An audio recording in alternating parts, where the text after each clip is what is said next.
Hello everyone and welcome back to another baconbits video. Today I'll be showing you how to upgrade your bacon server. Before any upgrades, we always recommend you take a snapshot. Prerequisite is you'll just need to download your server file from Greece. Once you have that, we can copy that over to your server, and then once it's on your server, we can execute it from there.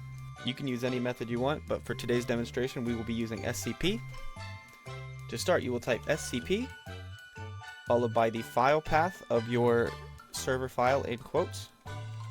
I'll paste that in here. Followed by the username of your account.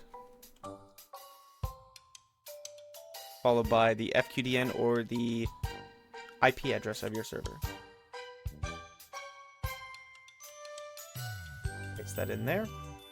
And what I'm doing here is pointing that file to the root directory of the server. For this demonstration, I've already copied that file over, so now the next step is to SSH into the server.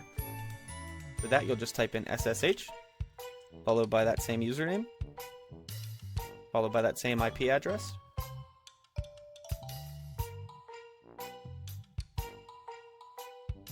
Here you'll type in your password.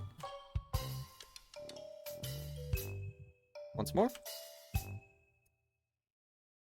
And you should get to a screen that looks like this. From here we can do an ls.